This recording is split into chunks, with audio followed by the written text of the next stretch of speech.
I understand that this is your fourth Summer Olympics Yes, sir. at which you'll be ministering Yes. as a chaplain. Uh-huh. Talk to me about the journey. How did you get started in all of this, and how have you seen God move in this sphere? Well, number one, John, I've learned who you respect is who you attract. You know, I learned in Bible college that everyone was good at promoting the Lord, but I don't know why, but we failed to show honor and respect to each other. And I befriended a gentleman on Facebook out of Dallas, Texas. And I was just being kind. I wasn't kissing up. It had no ulterior motives. Found out he had been doing the Olympics for several Olympic outreaches. And he says, "Can I call you on the phone?" I said, "Sure." He goes, "The Lord spoke to me. I believe I can bring you on this trip to London in 2012. Are you interested?" And I was shocked. And I said, "Absolutely." And 2 months before, John, going to London, I get a call from Dr. Sam Mings, the founder of this whole Olympics outreach, who's considered the pioneer of all of sports ministry. And he says, "You're not going to believe it, but Dr. Albritton, who picked you, has just been diagnosed with brain cancer, and he's not even going to be able to go." So the man that handpicked me, what's crazy, I never met him in person to thank him. Oh, wow. He ended up going to be with the Lord. He was a phenomenal evangelist. And his wife calls and said, it was a little interesting. She goes, "Will you take my husband's shoes and wear them?" And I said, "I am humbled." I said, "I'm going to follow the footsteps of Jesus and follow your husband's leads, but I could never fill his shoes. So I'm humbled, but I just won't be able to do that." But you know, during the Olympics, 4 years later in Rio, we saw 1,054 people give their life to Christ, gold medalists, 3 Uber drivers, fans, spectators. And I've just learned that when we show up, God shows off and things happen and people get saved. Well, I wanted to ask you that. Who are your targets? You just talked about an Uber driver, but are you focused Mostly specifically on the athletes, Sure. on coaches, on the additional support staff that are there? We pray every day for divine appointments, and there's no 2 days that look the same. And in the past, some of the team got to meet and minister with Kobe Bryant. So when that helicopter went down, my heart dropped.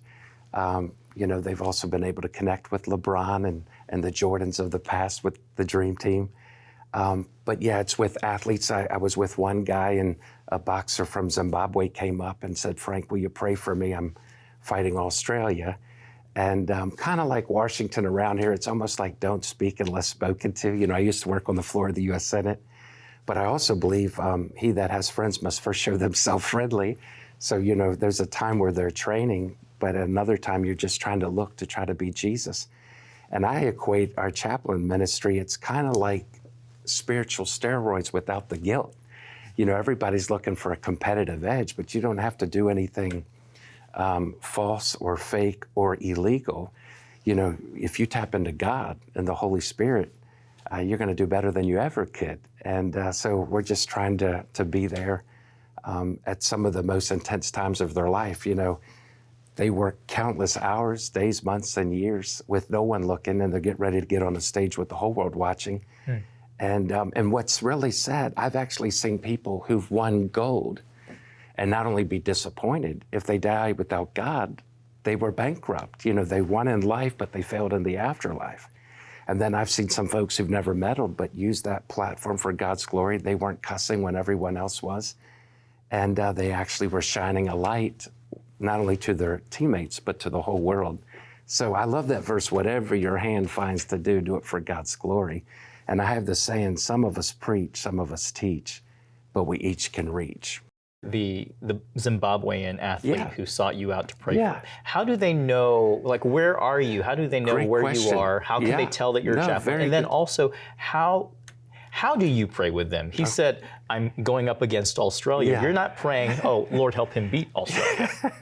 Well, I have had some friends who did, but well, so to answer your first question, what was also neat is we were with a lot of the athletes by day, but at night, almost every night during the Olympics, we try to be at a different church.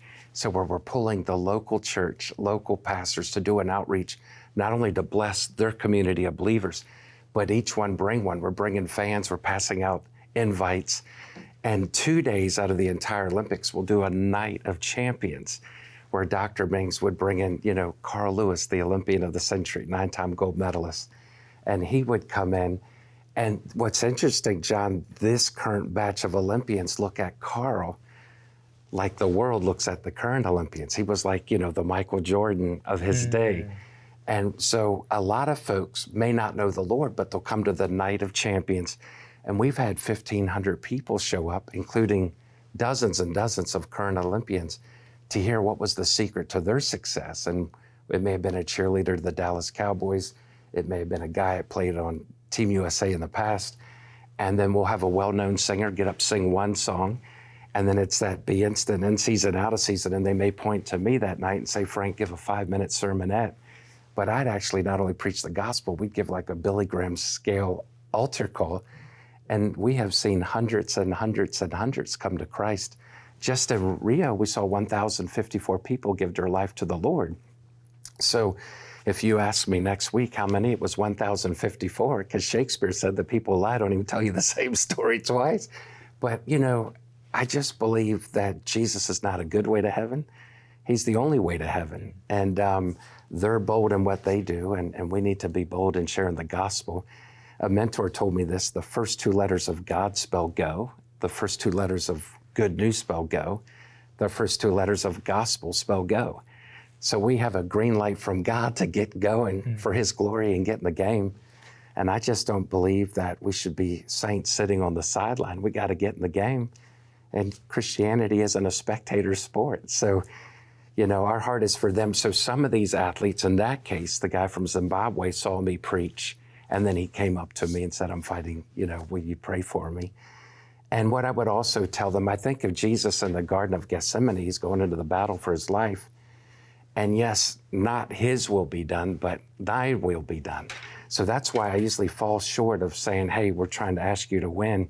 We're asking you to do your best, and you're going to be a winner no matter what happens, because God's above and you got here, and just shine, win or lose. You had mentioned earlier that the church seems to have ministry to the poor down pat, but to the powerful, to the popular. Why do you think that is? And also, I think, real quickly, if I can just inject, maybe some of the skittishness around propping up the popular is you see some of these celebrity stars who might not have the depth of the walk with God and might have a fall. So help us explain if you can why that is.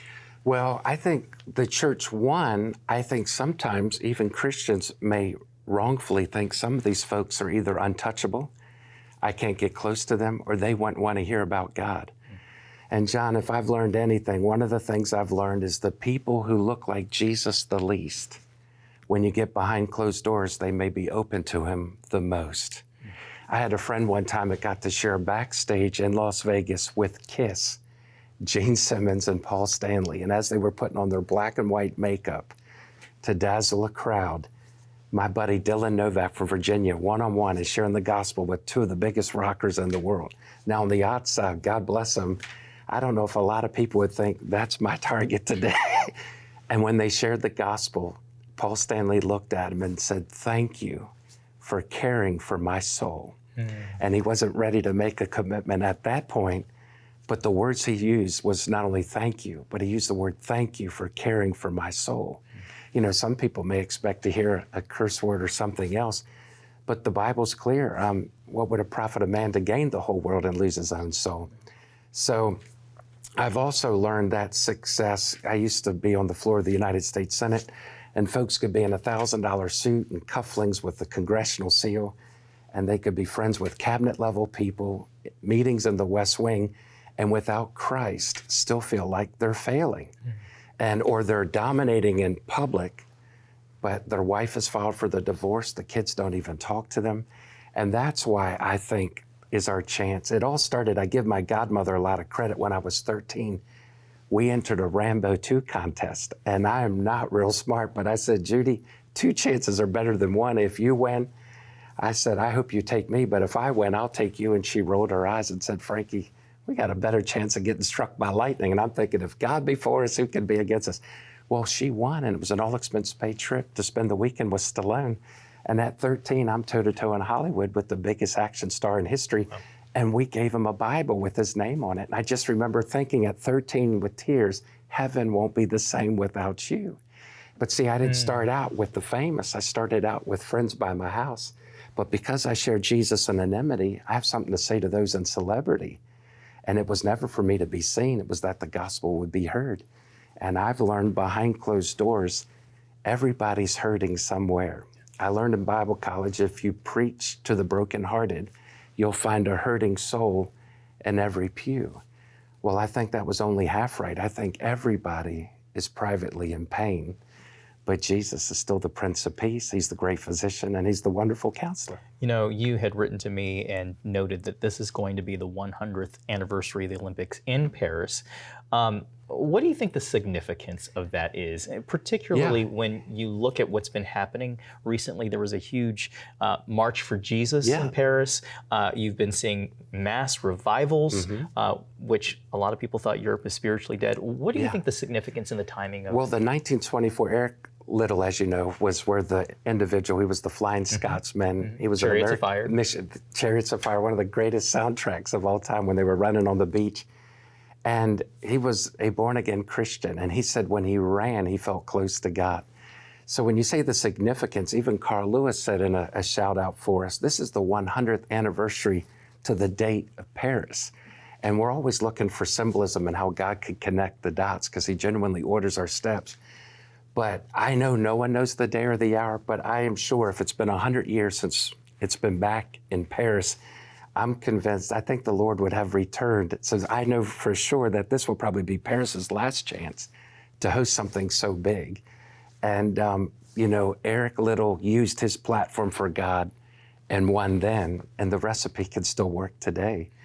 And it's worth repeating. I just convinced, you know, gold is temporal, God is eternal. I've thoroughly enjoyed this. Thank you so much for taking the time. I pray crazy blessings on you, and thank you.